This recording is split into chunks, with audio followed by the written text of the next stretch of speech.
Imagine कीजिए एक pregnant lady ANC checkup के लिए हॉस्पिटल आती है। नर्स पूछती है टीटी लगा है, आयरन टैबलेट रोज लेती हो।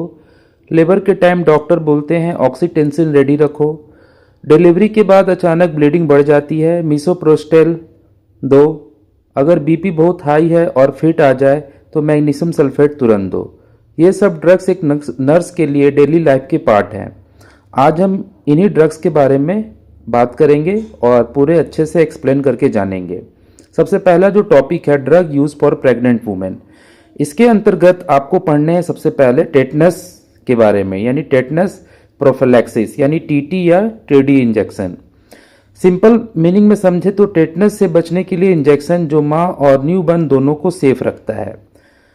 गांव में डिलीवरी के बाद अगर इन्फेक्शन हो जाए बेबी को न्यूनेटल टेटनस हो सकता है और फैटल भी हो सकता है, इसीलिए TT injection life saving shield है। इसकी डोज की अगर बात करें तो यहाँ पर TT1 प्रेगनेंसी कंफर्म होती है, TT2 जब है 4 वीक के बाद दी जाती है। बूस्टर आफ्टर अगर मतलब 3 साल में टीटी लगा हो तो 3 साल हो चुका हो तो बूस्टर दिया जाता है। रूट की बात की जाए तो इंट्रामस्कुलर इंजेक्शन के थ्रू इसे शोल्डर के आसपास दी जाती है।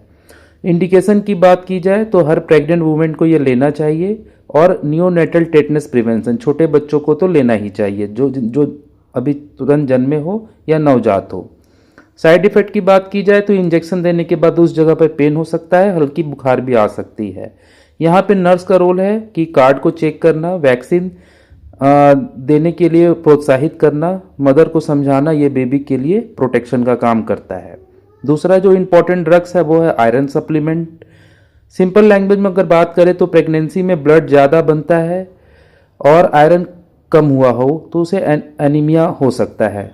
तो अगर लेडी बोलती है कि मुझे चक्कर आते हैं, थकान रहती है, तो हीमोग्लोबिन उसका अगर आप चेक करो तो अगर वो 8 डेसीलीटर है तो आयरन थेरेपी उसको ज़रूरत पड़ती है, क्योंकि यहाँ पर हीमोग्लोबिन उसकी काफ़ी कम है। डोज की बात की जाए तो 60 mg के जो iron tablet plus 400 mcg folic acid daily उन्हें देना है। और अगर सीवियर एनीमिया है तो 100 से 200 mg पर डे या IV आयरन देना है। साइड इफेक्ट की बात की जाए तो ये टैबलेट्स लेने पर नौसिया, वोमिटिंग्स हो सकते हैं, कॉन्स्टिपेशन भी हो सकता है, ब्लैक स्टूल भी आ सकता है जो कि नॉर्मल है। नर्स का यहाँ पे रोल है कि खाने के बाद लेने को कहना है, चाय या कॉफ़ी के साथ नहीं लेना है और रेगुलर लेना है, ज़रूरी है। विटामिन के की बात करें, विटामिन के जिसे K1 यहाँ पर हम लोग बोल रहे हैं, ये है फैटोटोडिरोन। ये क्या है कि ये ब्लीडिंग रोकने वाला विटामिन है। अगर न्यू बर्न का यूम्बिकल कॉर्ड से ब्लीडिंग शुरू हो जाए तो डेंजरस वाली बात होती है। विटामिन के इंजेक्शन से ये प्रिवेंट होता है। डोज की बात की जाए तो बेबी को 1 mg IM एट बर्थ समय लगते हैं। नर्स का यहाँ पे रोल है कि डिलीवरी के बाद तुरंत देना है, ब्लीडिंग को एब्जॉर्ब करना है, रिकॉर्ड मेंटेन करना है। अब बात कर लेते हैं जो इम्पोर्टेंट ड्रग्स है वो है ऑक्सीटोसिन। ये है लेबर का बेस्ट फ्रेंड। अगर आप समझे तो ऑक्सीटोसिन क्या करता है, इसके पहले भी हम लोगों ने पढ़ा था। तो ये यूट्रस को कॉन्ट्रैक्ट करते हैं। डिलीवरी के बाद यूट्रस सॉफ्ट रह गया, ब्लीडिंग स्टार्ट है, नर्स बोलती है ऑक्सीटोसिन 10 IU/IM दे दीजिए, ब्लीडिंग कंट्रोल हो जाएगी। डोज की बात करें तो लेबर इंडक्शन में IV इन्फ्यूज़न, और अगर PPH की बात करें मतलब डिलीवरी हो गई है फिर भी ब्लीडिंग हो ही जा रही है तो 10 IU/IM दिया जाता है। साइड इफेक्ट की बात की जाए तो यूट्रस ज़्यादा टाइट हो जाएगा, बेबी डिस्ट्रेस भी हो सकता है।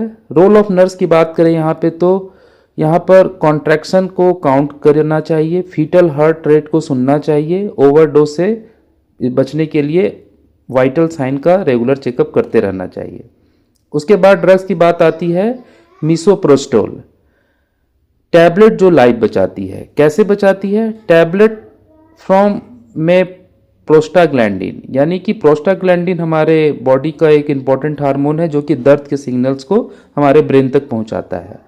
अगर ये हार्मोन्स सही तरीके से नहीं निकल पाया तो यूट्रस सही से कॉन्ट्रैक्ट नहीं हो पाएगा। और डोज की बात की जाए PPH में तो 600 mcg ओरल देना है और इंडक्शन में 20 mcg वेजाइनल या ओरल दे सकते हैं।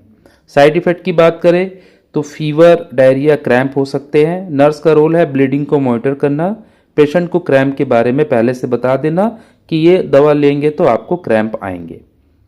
उसके बाद बात करते हैं एर्गोमेट्रिन। एर्गोमेट्रिन क्या है? स्ट्रॉन्ग यूट्राइन कॉन्ट्रैक्शन ड्रग है। इसका अगर आप समझना चाहें तो ऐसे समझ सकते हैं कि डिलीवरी के बाद यूट्रस को कॉन्ट्रैक्ट अगर नहीं हो रहा है तो डॉक्टर एर्गोमेट्रिन 0.2 mg IM में देते हैं। कब इसे नहीं देना है? बीपी हाई है पेशेंट का तब नहीं देना है, जैसा कि हमने कल जाना था, या प्री एक्लेम्पीसिया में नहीं देना है। नर्स का रोल है बीपी चेक करो, प्लेसेंटा के बाद ही इसे क्या करना है, देना है। मिथाइल प्रोस्टाग्लैंडिन अगला ड्रग है जिसे कि कार्बोप्रोस्ट भी कहते हैं। अगर समझा जाए तो ये लास्ट ऑप्शन ड्रग है जब ब्लीडिंग बिल्कुल कंट्रोल नहीं हो रही। ऊपर के दिए गए जो ड्रग्स हैं अगर उससे ब्लीडिंग कंट्रोल नहीं हो रही तो ये लास्ट ऑप्शन है। इसमें ऑक्सीटोसिन और एर्गोमेट्राइन अगर फेल हो जाते हैं तब कार्बोप्रोस्ट दिया जाता है। ये लाइफ को सेव करता है। कॉन्ट्राइंडिकेशन है तो अस्थमा वाले पेशेंट को नहीं देना है। ब्रीथिंग को मॉनिटर करना है, इमरजेंसी में रेडी रखना है कि कभी भी इसकी ज़रूरत पड़ सकती है। अब बात कर लेते हैं हमारे अगले ड्रग्स के बारे में जो है कि मैग्नीशियम सल्फेट। ये फिट रोकने वाली ड्रग है। कभी कभी किसी प्रेग्नेंट वुमेन को फिट या सीजर्स आ सकते हैं, यानी दौरे आ सकते हैं, तो सीजर्स को रोकने की ये मेडिसिन है। प्रेग्नेंट लेडी के लिए अगर आप दे रहे हैं तो अगर उसका बीपी 170/110 है तो सडनली फिट आ गया है तो MgSO4 दिया जाता है, इससे फिट कंट्रोल होता है।